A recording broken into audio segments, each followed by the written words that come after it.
ደህና ነኝ አልኩሽ። እንጃ ምን አውቃለሁ። ደግሞ ለምንድን ነው የምትቆጣኝ? ገመድ ያሰርኩት ለምን ሆነና? ግን ለምን ማለት የእሱ መምጣት ለኛ ምን ጥቅም አለው? እውነት ነው። እኔም ሁኔታው በጣም አናዶኛል። ራሱ እንጂ በእጆች አንቄ ነበር መገኘት። አሁን ከፍለፊት ይኸውልህ፣ ስለት መስማት አትፈልግም? እህቴ ምን ሆናለች? ምን ሆናለች? እህቴ እያልኩ እኮ ነው። መልስልኝ። እህትህ ታክማ መዳኗን ልነግርህ ነው የመጣሁት። ተነጋግረን እንጨርስ መስሎኝ። ለምንድን ነው ደግሞ የደወልኩት? እንዲህ በቀላሉ አልፈልግም የምትለው ጉዳይ ነው እንዴ? ምን ተፈጠረ? ምንም አልተፈጠረም።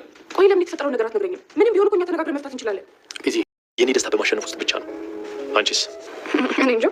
ምናልባት ሳላውቀው እኮ እዚህ ውስጥ እንዳለው ተፈርዶብኝ ከሆነ እንድትነግሩኝ ብዬ ነው። ለቀልድም ቢሆን እንደዚህ አይነት ነገር ደግመህ እንደ ግለሰብ የሚጠቅም ወይ እንዲጎዳ የተደረገ አይደለም። የግል ስሜታችን ከህግና ከፖሊስ አሰራር ጋር ማገናኘት ተገቢ አይመስለኝም። እስኪ ንገረኝ፣ ሳሚ ምን ስለበደለ ነው እንደዚህ የሚሰቃየው? በሱስ ሁኔታ ማን የሚጠቀመው? ሁሉንም ነገር ከግል ስሜት ልንገርሽ። ወደ እኔ ብሎ እየመጣች ነው። አዎ ኢንስፔክተር፣ እውነቱን መናገር እፈልጋለሁ። የምን እውነት? የእኛም ቤት ለማቃጠል የሞከረው ሳሚ አይደለም። እና ማን ነው? እኔ ነኝ። ምን? ዶክተር ሮቤልን አምና ከዶክተር ሮቤል ጋር ለመስራት ያሰበችው ሉሲ የዶክተር ሮቤልን ልብ ግን ልታገኘው ስላልቻለች ዛሬ ላይ ለሳሚ ልትመሰክር ወደ እስር ቤት ሄዳለች። ዶክተሩ የኔ በደለኞች በሙሉ የእጃቸው ነው የሚያገኙት። አሁን ላይ ሱራፌል ለሳሚ ይመሰክራል፣ ቤዛ ለብቻዋ ትቀራለች በማለት እንዲሁም ደግሞ ቅንዝርቴ ሚስቱ ዳግም ትታመማለች፣ እሱም የኛ ሎሌ ሆኖ ይቀራል በማለት የነገራት ዶክተር ሮቤል ዛሬ ላይ ሉሲ ግን እኔም እኮ ከጠላቶች መሀል ነበርኩ በማለት ትነግረዋለች። እንደዛም ስትለው ቀና ብሎ በአይነ ቁራኛ እያያት ነበር። ዛሬ ግን እሷ ሳሚ ጥፋተኛ አይደለም፣ እኔ ነኝ ቤቱን ላቃጥለው የሞከርኩት በማለት ሳሚ ልታስፈታ ወደ እስር ቤት ሄዳለች። ሱራፌል አሁን ላይ የሚያደርገው ጠፍቶበታል። ምክንያቱም ያ ፎቶ ቤዛ ጋር ተደረሰ ምድት ላይ ትችላለች የሚለው ሀሳብ ነበረ። እሱም አሁን ጥፋት ብታገኝብኝ እንደ ድሮ በይቅርታ ታልፊኛለሽ ወይ በማለት ጠይቋት ነበረ። ቤዛ ግን ከምን ጋር የተገናኘ ነው ምንድነው በስርዓት አስረዳኝ ብትለውም እሱ ግን ሊያስረዳት ፈቃደኛ አይደለም። ነገሩን ባወቀች ሰዓት ቤዛ ምን ትል ይሆን? ሰላም ጤና ይስጥልኝ ውድና የተከበራችሁ ተመልካቾች እንዴት አላችሁ? እግዚአብሔር ይመስገን በጣም ደህና ነኝ። በያላችሁበት ሰላማችሁ ይብዛ እያልኩ ለዚህ ቻናል አዲስ ከሆናችሁ ሰብስክራይብ እያደረጋችሁ ቤተሰብ ሁኑ። እንዲሁም ነባሮች ላይክ፣ ሼር እያደረጋችሁ ሀሳብ አስተያየታችሁን በኮሜንት እየለቀሳችሁኝ አብራችሁ ከቪዲዮ ፍጻሜ ድረስ ቆዩ። ዛሬ ይዤላችሁ የመጣሁት ቤዛ ድራማ ክፍል 134 ነው። እንግዲህ በባለፈው ፓርት ላይ ሱራፌልን አሁን ወይ ለሳሚ ትመሰክራለህ ወይም ደግሞ ይህ ፎቶ ቤዛ ጋር ይደርሳል፣ ከቤዛና ከሱራፌል ምረጥ በማለት ዶክተር ሮቤል ሲያስጨንቀው ነበረ ቪዲዮ ያለቀው። በዛሬ ላይ እንግዲህ ሱራፌል ምንም ማረግ ትችላለህ፣ ምንም አታመጣም፣ በዚህ ቪዲዮ የኔ ትዳር የሚፈርስ አይደለም፣ ከቤዛ ጋር ብዙ ችግሮችን ብዙ ነገሮችን አልፈናል፣ ይህንንም እናልፈዋለን፣ ታምነኛለች በማለት ተናግሮት ነበር። ነገር ግን ዶክተሩ እስኪ እናያለን በማለት መልሶለታል። ለመምረጥ የተቸገረው ሱራፌል ዛሬ ወደ እስር ቤት ሄዶ ሳሚን ጠይቆት ነበረ። በጣም ተጨንቆና እንዲሁም ደግሞ ፊቱ ላይ ደስታ ጠፍቶ ነበር። ሳሚም ምን ሆነህ ነው እንደዚህ የሆንከው? ምስክሮች አሉ ተባለ። የለም ግን እስካሁን ምንም ነገር ከከሳሽሙ ግን የለም፣ ከተከሳሽሙ በኩል ምንም የለም። ቆይ ምንድነው እቅዳችሁ? ምን አዲስ ነገር አለ? በማለት ጠይቆት ነበር። ሱራፌል ግን ምንም አዲስ ነገር እንደሌለ ይነግረዋል። ፊትህ እኮ በጣም ተቀይሯል፣ ደስታ አጣሃል፣ የሆነ መርዶ ልነግረኝ የመጣ ነው የሚመስለው፣ ምን ሆነ ነው በማለት ቢጠይቀውም አይ ምንም አልሆንኩም በቃ ልሂድ በማለት ከሱ ይሄዳል። ቅንስርቲም አሁን ላይ ከሉሲ ብር በመካፈል ፍቅረኛውን አሳክሞ ቢመጣም ነገር ግን ዛሬ ላይ ደግሞ ሌላ ወጥመድ ገጥሞታል። ቅንስርቴ ከዶክተር ሮቤል ጋር የመስራት አላማ የለውም። ከዚህም በፊት ያስገደደችው ሉሲ ነች እንጂ እሱ በጭራሽ እዚህ ነገር ውስጥ እገባለሁ ብሎም አላሰበም ነበረ። ዛሬም ላይ ዶክተር ሮቤል ሳሚን ለመጠየቅ ወደዛ ሄዶ ነበረ። ያለውን ነገር እንግዲህ ብር ተየት እንዳገኘ እንዲሁም እህቱ እንዳሳከማት ታክማም እንደመጣች ያለውን ነገር ለሳሚ እየነገረው ባለ ሰዓት ቅንዝርቲ ይመጣል። ቅንዝርቲም ስለምን ገንዘብ ነው የምታወራው? ምንድን ነው የምታወራው? ምን አገባ ስለኔ ፍቅረኛ እያለ ይነግረዋል። ሳሚ ምንድነው ስለ ገንዘቡ ንገረኝ እያለ ይጠይቃል። ምክንያቱም ሳሚ ተጠራጥሮ ነበረ። ገንዘቡን ከየት አመጣው?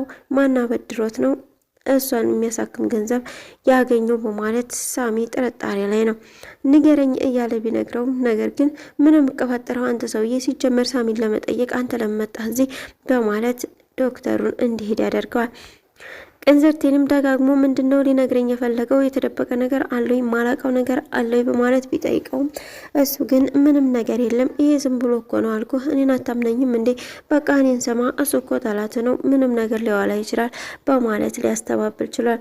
በዛ በተመለሰ ሰዓት እንግዲህ ዶክተር ሮቤል ቀጥሮት ነበረ አንድም ካፌ በመገናኘት ዛሬ ላይ ብትታከምም ነገር ግን ነገ ደግሞ ተመልሳ ልትታከም ያስፈልጋታል ክትትል ያስፈልጋታል ስለዚህ ዶክተር ነኝ ለዛ ደግሞ ገንዘብ ያስፈልጋል ስለዚህ ከኔ ጋር እንድትሰራ አብረኸኝ እንድትኮን እየጠየቅኩ ነው በማለት ይነግረዋል። ቅንዝርቴ ግን ሁለተኛ እንደዚህ ብለህ እንዳትመጣ ምንም ነገር እኔ ታንተ ጋር መስራት አልፈልግም በማለት ነው የተናገረው። ነገር ግን ሳክራ ይሆናል በማለት ዶክተሩ እንደዛ ብሎ ራሱን አሳምኖታል። ሄዶ ግን ለሉሲ የነገራት ነገር በተቃራኒው ነበር። ምክንያቱም አሁን ላይ ሳሚ ሊፈረድበት ነው እዛው ሊቀር ነው። በዛ ላይ ደግሞ በዚህ በፎቶ ምክንያት ሳሚ ሱራፌልና ቤዛ ይለያያሉ።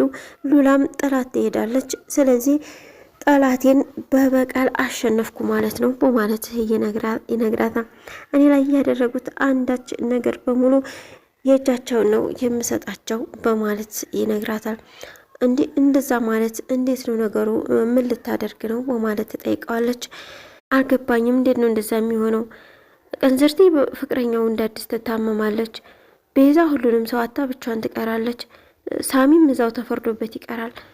እንዴት ነው ነገር የሚሆነው በማለት ጥያቄ ውስጥ ትገባለች። ዶክተር ሮቤልም እንግዲህ ቀና በማለት በቃ እኔ ዶክተር ሮቤል ነኝ ማን እንደሆንኩ አሳያቸዋለሁ በማለት ይነግራታል።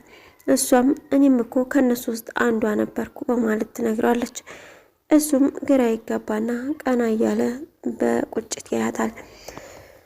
ሉሲ አሁን ላይ ካወቀችበት ጥሩ ስራ አድርጋለች። ማለትም በዚሁ ተቀጠለችበት።